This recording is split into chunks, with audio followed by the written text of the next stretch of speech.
What is the mechanism of action of respiricase? It is a urate oxidase analog that converts uric acid to allantoin. So, even after receiving uric acid reducing therapy, patients who are receiving chemotherapy may still develop acute kidney injury due to renal tubular obstruction and direct cellular injury.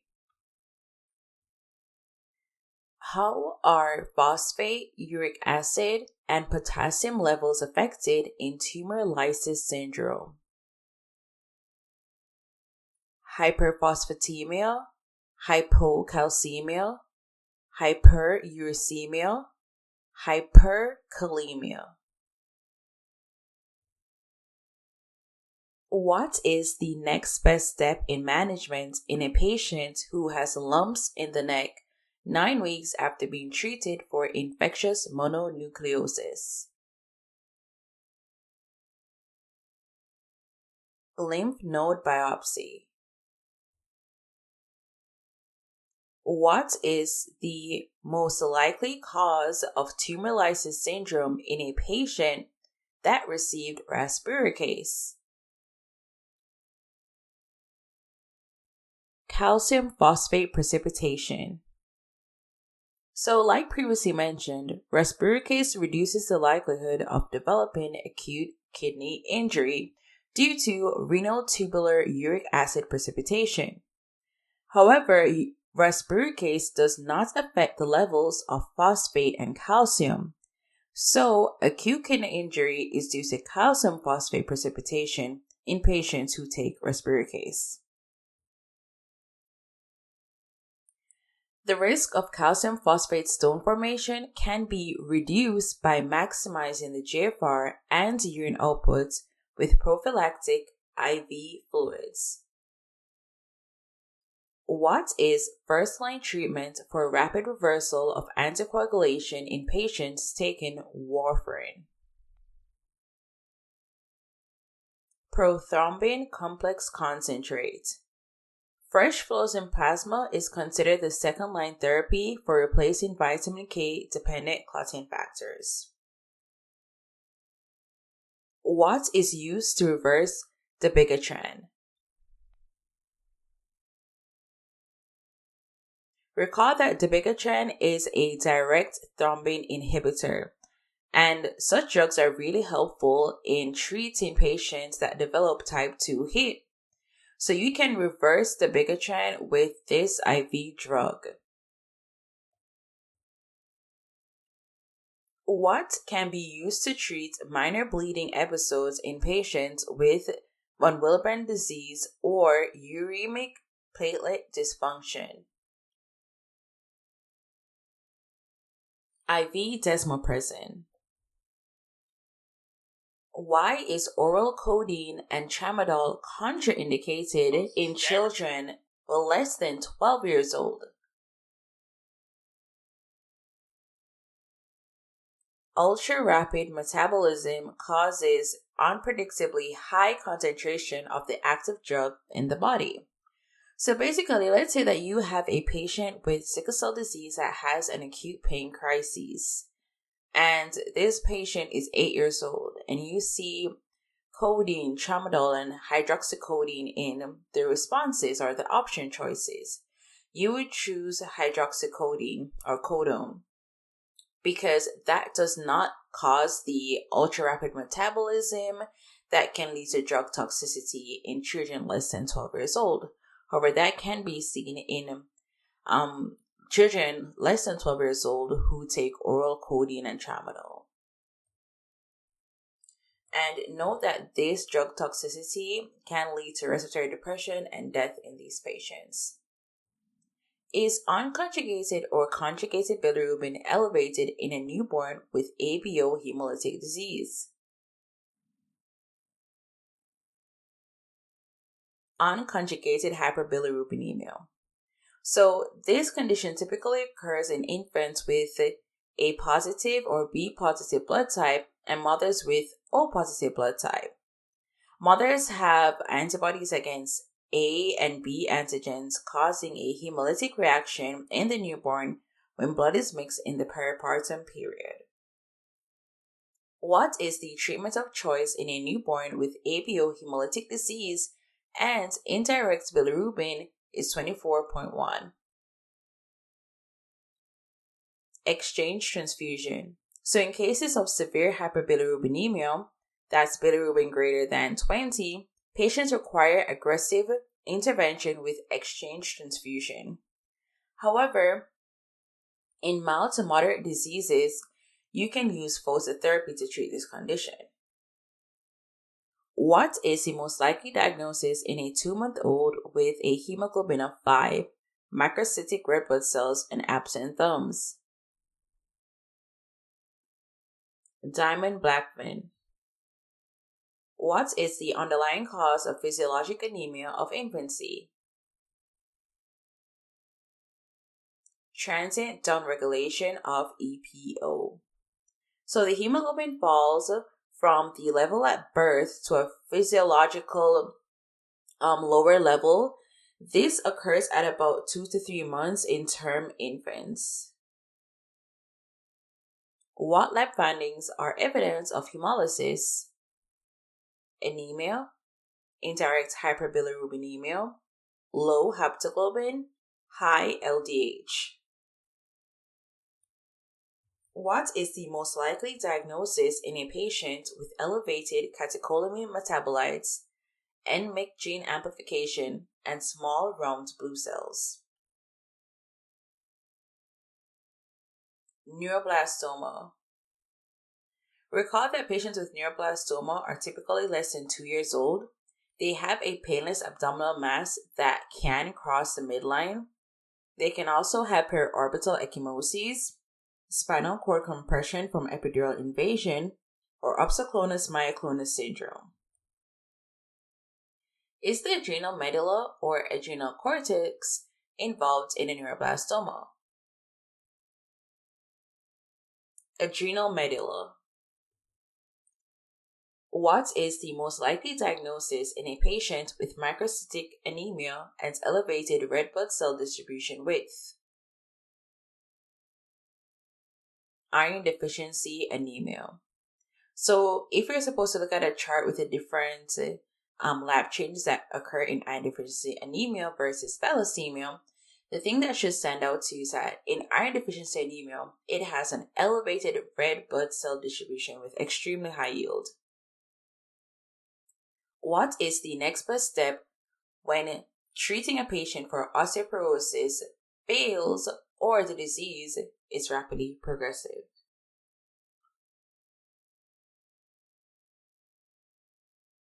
Seek secondary causes. What is the most likely diagnosis in a patient with HbA and HbS in a 60 to 40 ratio?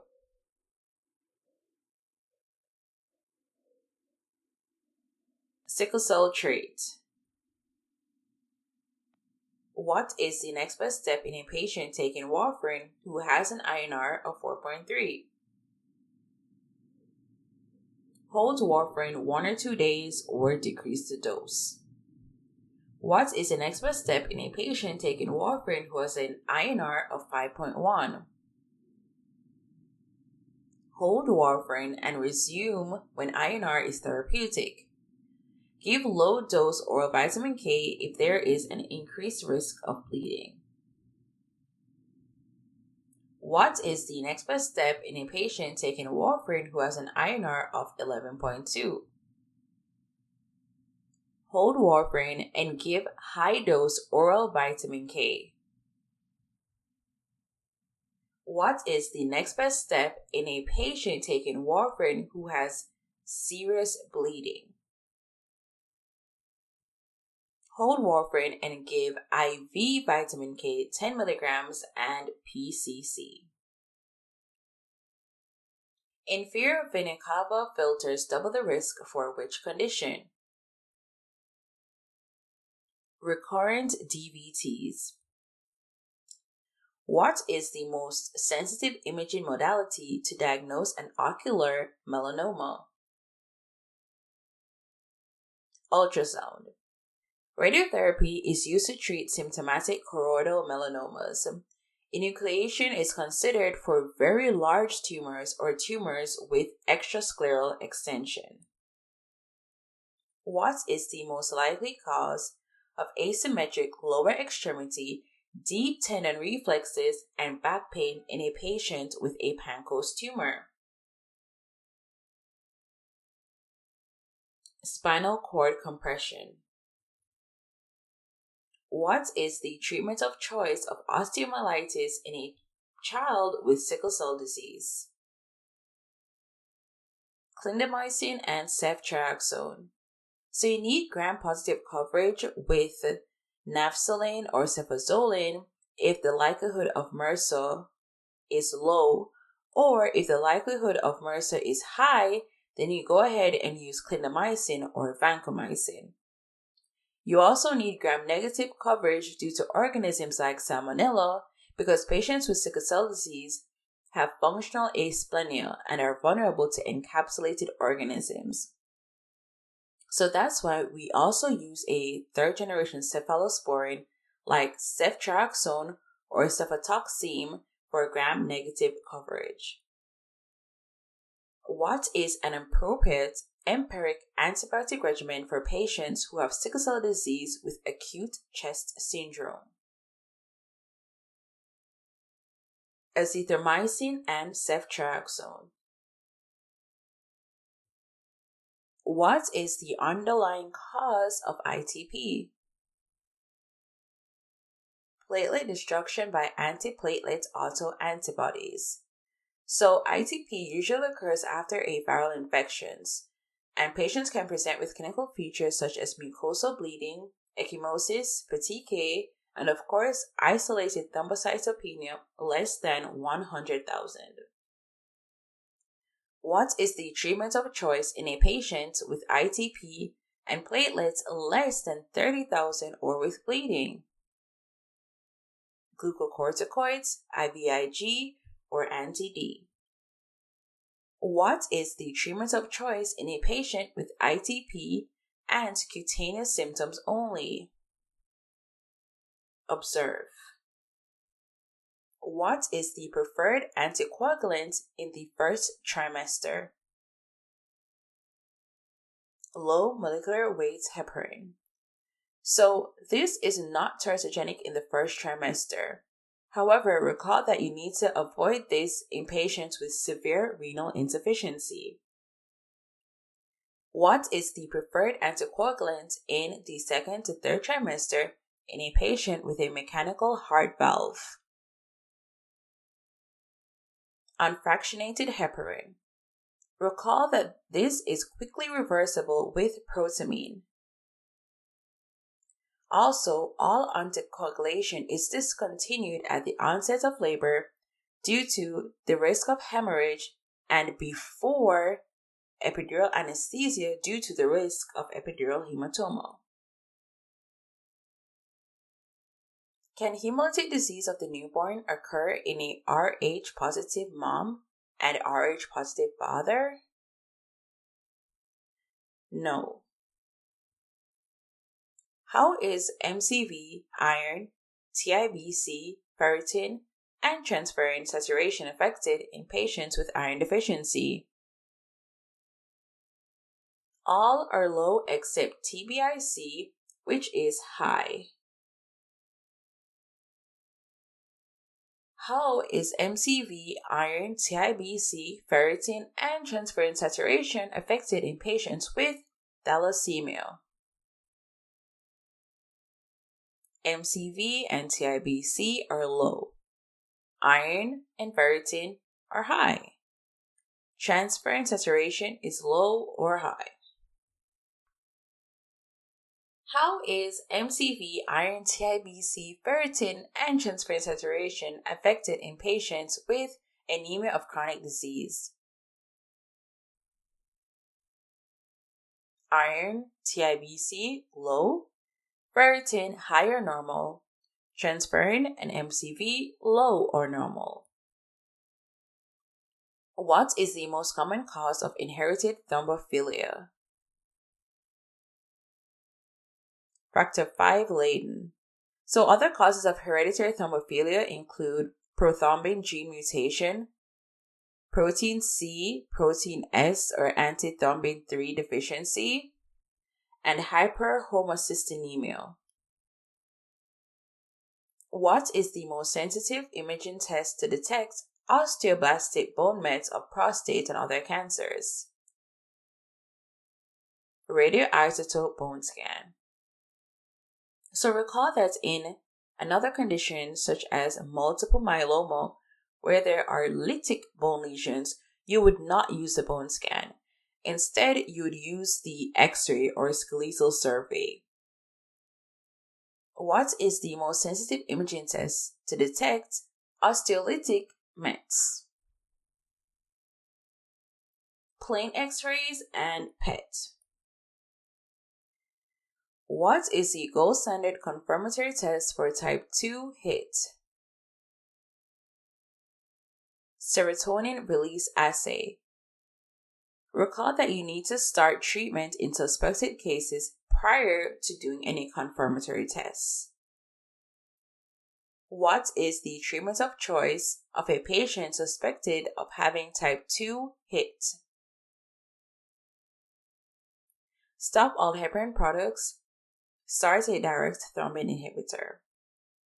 So HIT should be suspected clinically when patients' platelet counts fall greater than 50% from baseline 5 to 10 days or 5 to 14 days after starting heparin. What are the two major implicated autoantibodies implicated in pernicious anemia? Antiparietal and anti-intrinsic factor antibodies. What are the three main components of autoimmune metaplastic atrophic gastritis? Glandular atrophy, intestinal metaplasia, inflammation. So, pernicious anemia is associated with this condition, and the glandular atrophy is mainly seen or affected in the gastric body and fundus. What test helps in determining the underlying cause of normocytic normochromic anemia? Reticulocyte count. A patient with normocytic normochromic anemia has an elevated reticulocyte count. What is the most likely underlying cause? Hemolysis. You can also see other signs of increased red blood cell destruction, such as increased indirect bilirubin, increased LDH, an enlarged spleen, and a decreased haptoglobin. A patient with normocytic normochromic anemia has a low reticulocyte count. What is the most likely underlying cause?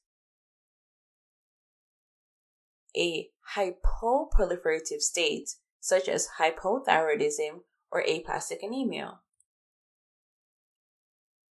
What is the most common blood transfusion reaction? Febrile non-hemolytic. So this occurs due to cytokine accumulation during blood storage. It typically occurs within 1 to 6 hours after the blood transfusion, and patients present with fever and chills.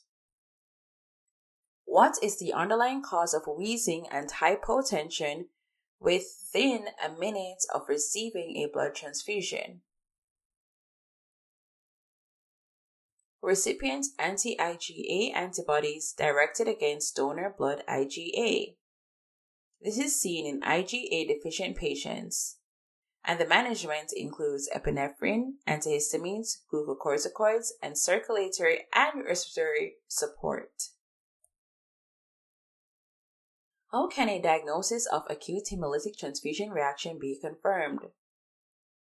Positive direct Coombs test, pink plasma, hemoglobinuria, repeat type and cross match showing a mismatch.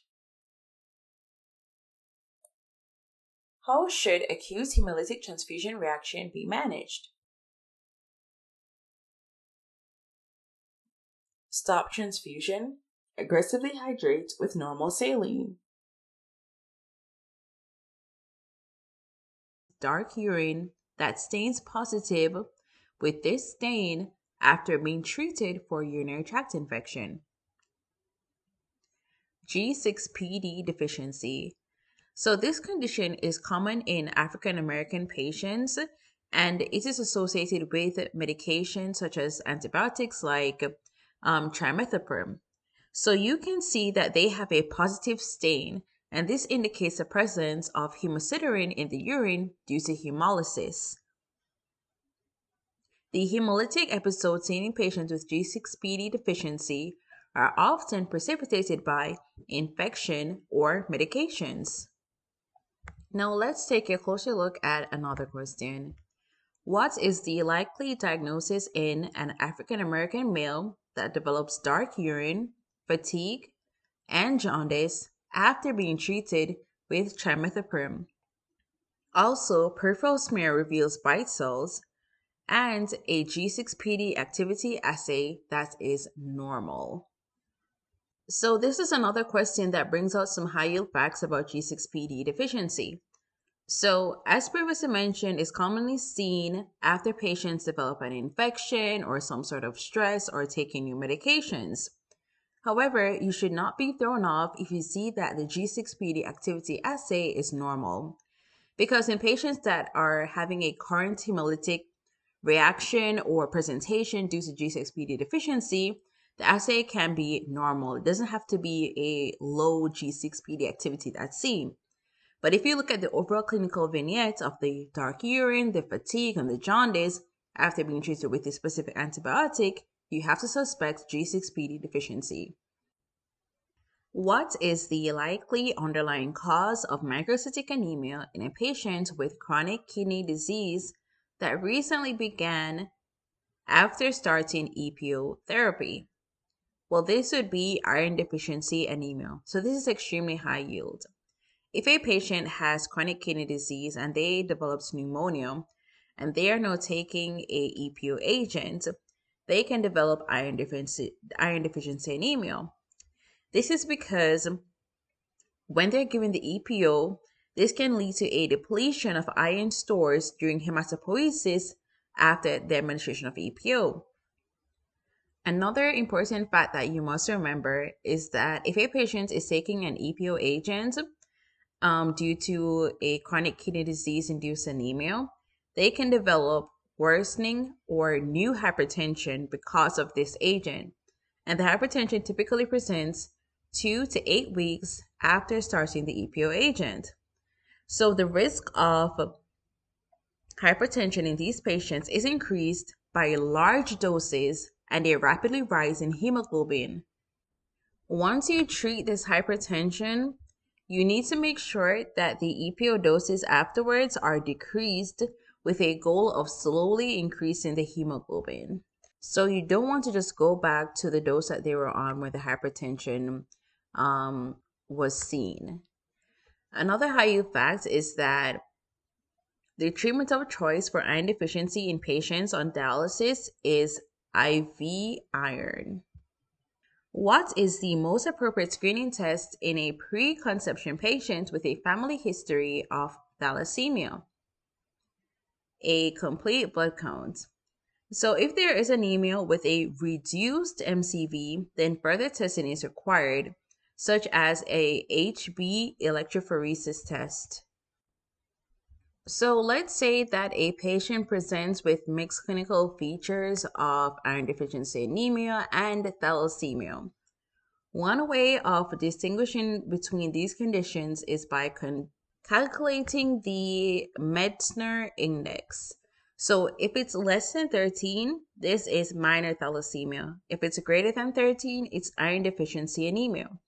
And you can calculate this index by, dividing the MCV divided by the red blood cell count.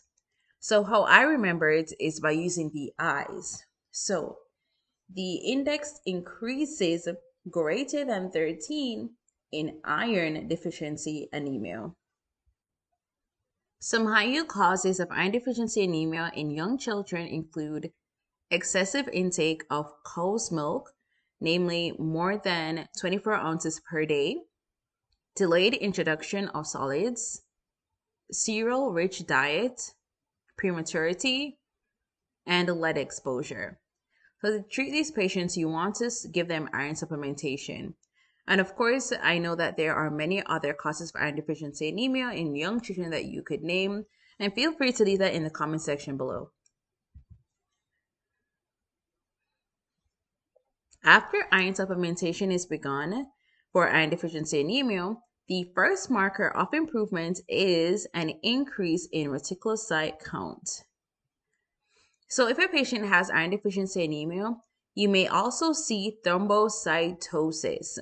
So this can be seen in response to a low red blood cell count. This is because megakaryocytes and erythrocytes share a common progenitor cell. Another high fact is that pernicious anemia is the most common cause of vitamin B12 deficiency. What is the likely underlying cause of anemia in a patient with a history of a gastrectomy that presents with a shiny tongue, pale palmar creases, and laboratory evidence of hemolysis? Vitamin B12 deficiency. So there can be a deficiency due to the loss of intrinsic factor.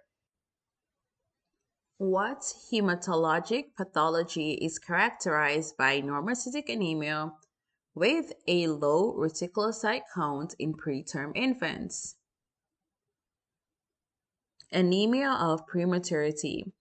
So we need to suspect anemia of prematurity in premature infants with a low red blood cell count, or low reticulocyte count rather, and low hemoglobin. Anemia can be seen in premature newborns due to impaired ability to produce adequate EPO, a shorter red blood cell lifespan, and a frequent phlebotomy in the NICU. We already talked about the Metzner index. Another way that you can identify or confirm the diagnosis of beta thalassemia minor is that if you see an isolated increase in HbA2 greater than 3.5%. What is the recommended anticoagulation for a pulmonary embolism in a patient with severe renal insufficiency? Unfractionated heparin followed by warfarin. Recall that low molecular weight heparin and factor Xa inhibitors are not recommended in renal insufficiency because they are metabolized by the kidneys. So you'd want to avoid these two drugs in patients who have severe renal insufficiency. But you would give unfractionated heparin followed by warfarin because warfarin is the preferred long-term oral anticoagulant in end-stage renal disease patients, but it needs to be bridged first with unfractionated heparin. So if a patient presents with thrombocytopenia, namely platelets decrease by greater than 50%, timing in that there's a drop in platelet count 5 to 10 days after exposure to heparin, thrombosis or skin necrosis, or other causes of thrombocytopenia are not present, you want to think about type 2 HIT. So how examiners like to test this is that they would give you the CBC of a patient. Maybe it's like 5 days apart. Maybe you see one on admission and then another CBC analysis like 5 days later. And you see this massive dip in thrombocytopenia. You want to think about type 2 HIT. So what class of anticoagulants are used to treat HIT? Direct thrombin inhibitors. In tumor lysis syndrome, you'll see electrolyte abnormalities such as hyperphosphatemia, hyperkalemia, hyperuricemia. And in order to treat these patients, you need aggressive IV fluid hydration, uric acid reduction with agents such as respiricase, and treatment of any present electrolyte abnormalities. So patients can develop spontaneous tumor lysis syndrome if they have hematological conditions or malignancies with a high tumor burden or rapid replication rate. It presents with acute kidney injury due to tubular obstruction, that is extremely high yield. Tubular obstruction. So uric acid and calcium phosphate stones can cause kidney injury as well. Another high yield fact that you want to know is that if you see a high red blood cell distribution width, think about iron deficiency anemia. If you see an elevated MCHC, think about hereditary spherocytosis. Patients with polycythemia are most commonly asymptomatic. But if they do have symptoms, what you will see are like ruddy skin, respiratory distress, irritability, hyperbilirubinemia, and hypoglycemia. To treat these patients, you give IV fluids, glucose, and partial exchange transfusion. What is the recommended treatment for symptomatic neonates with polycythemia? Partial exchange transfusion. So blood is removed in exchange for normal saline to normalize the hematocrit. Asymptomatic infants may be managed with rehydration. So let's go through some miscellaneous but extremely high yield facts. What is the recommended pharmacologic treatment for patients with cancer-related anorexia cachexia syndrome? So progesterone analogs are preferred or corticosteroids. Also, you can give synthetic cannabinoids for patients with HIV cachexia, but they are not very useful for patients with cancer-related anorexia cachexia syndrome. Another high yield fact that you can see on your Yosemite 2CK exam or even on your pediatric shelf is this syndrome. So if you see a combination of a vascular tumor such as a hemangioma and consumptive thrombocytopenia, this is indicative of Kasabach-Merritt syndrome. So it's very common in large or rapidly growing tumors that may trap platelets, causing severe thrombocytopenia.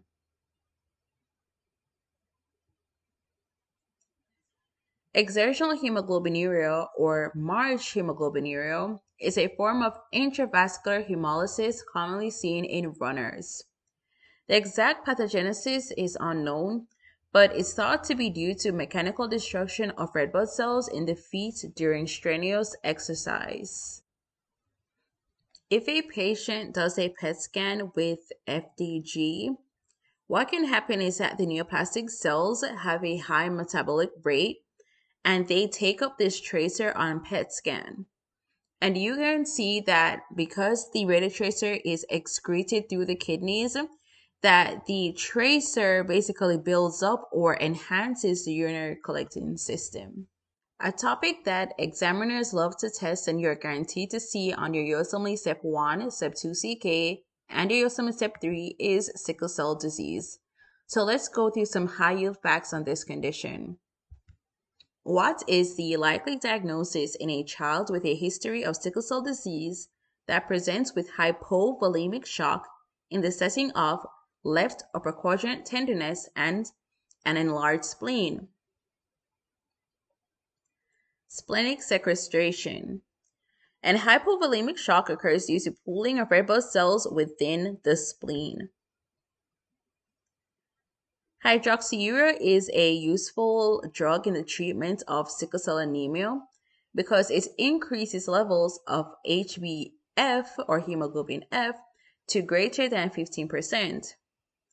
And recall that increased hemoglobin F dilutes the amount of hemoglobin S, thus decreasing pain crises, the need for transfusions, and episodes of acute chest syndrome.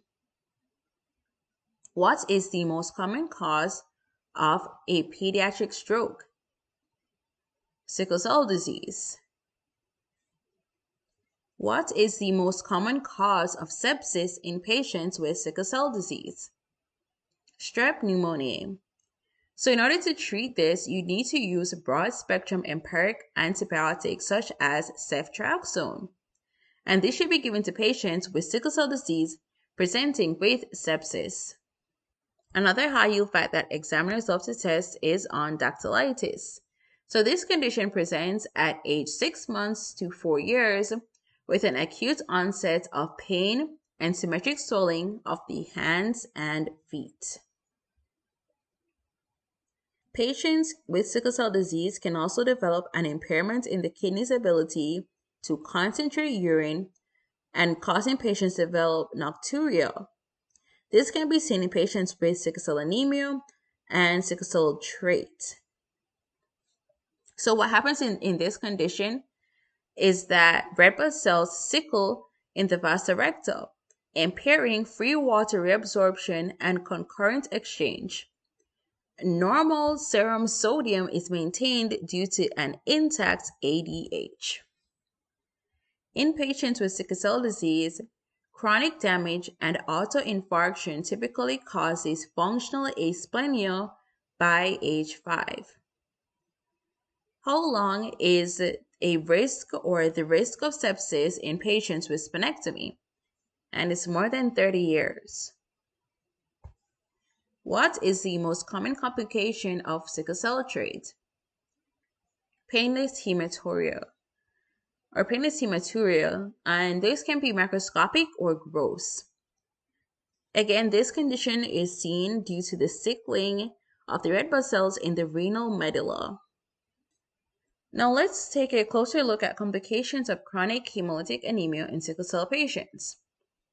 So these include baseline bilirubin increase, anemia, increased reticulocyte count, folate deficiency, and iron deficiency anemia.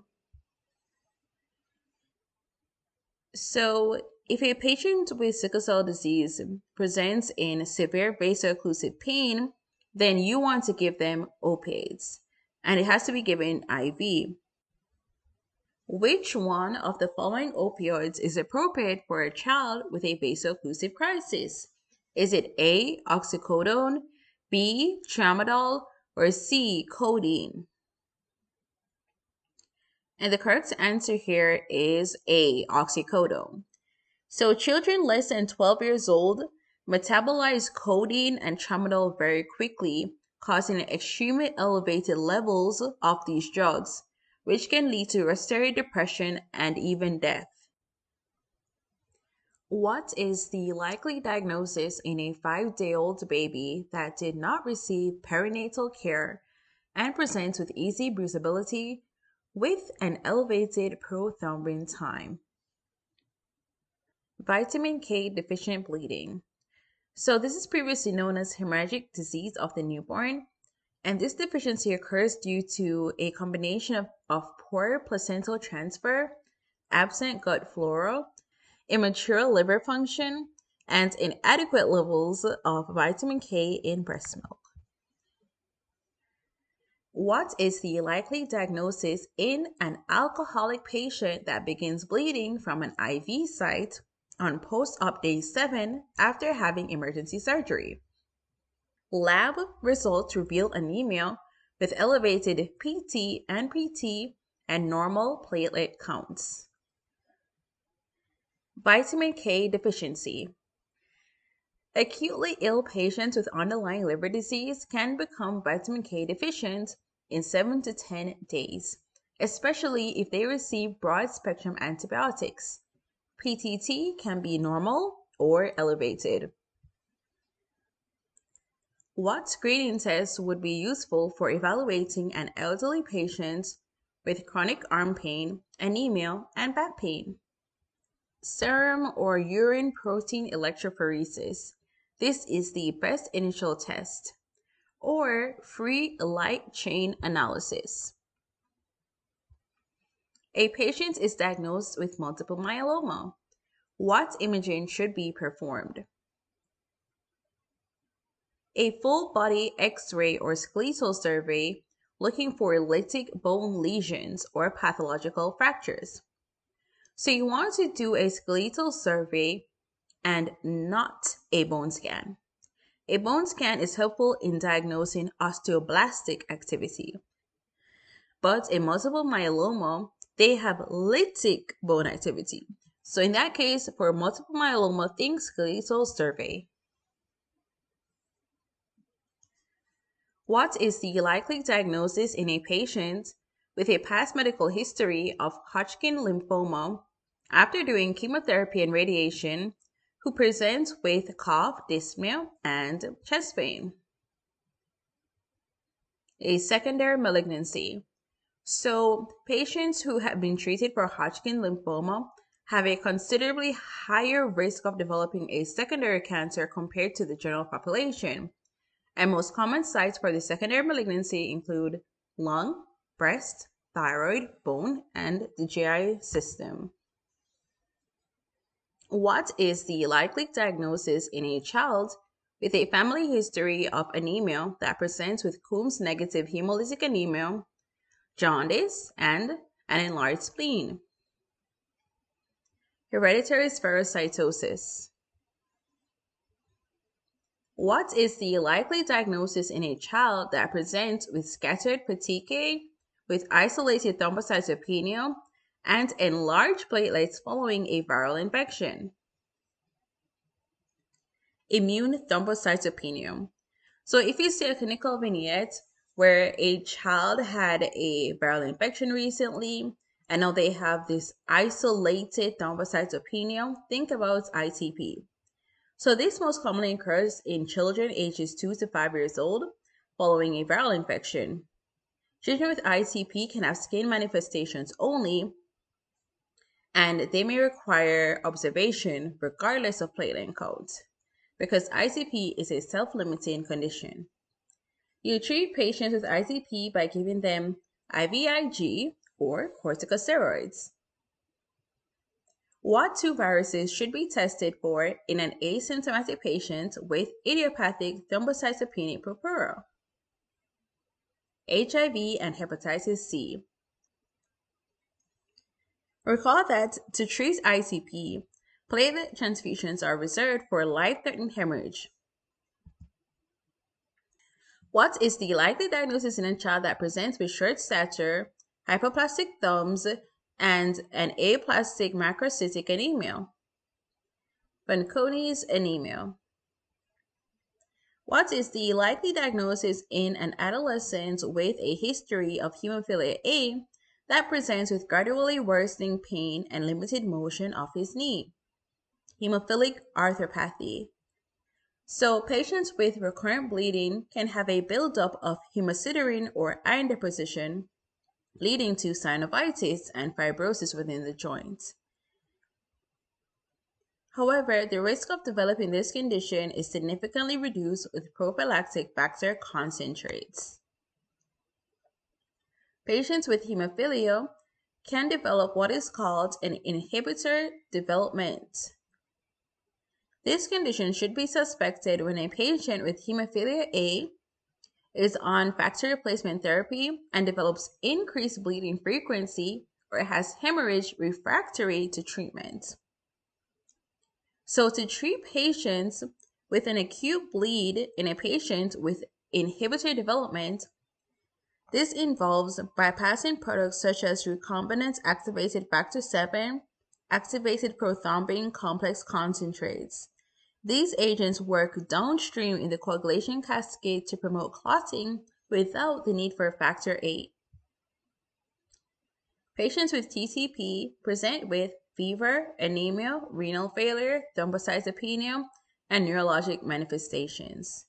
TCP is a life-threatening condition and must be treated emergently with plasma exchange. Plasma exchange removes the patient's plasma and replaces it with donor plasma.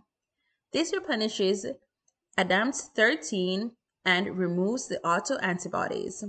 Without emergent PECs, the mortality rate is approximately 90%. A patient with acute iron poisoning will present with abdominal pain, hematemesis, diarrhea, shock, and liver necrosis. You can also note an iron gap metabolic acidosis, elevated serum iron, radiopaque pills on abdominal x-ray. You can treat these patients with deferoxamine and whole bowel irrigation. Deferoxamine is a chelating agent that binds free iron, forming a complex that can be renally excreted. And to continue preparing for your USMLE or shelf exams, all you have to do is click this video right here. And always, if you enjoyed this content, please be sure to power up that like button, hit subscribe, and that notification bell so that you never ever miss another video like this. Thank you so much for watching. Bye!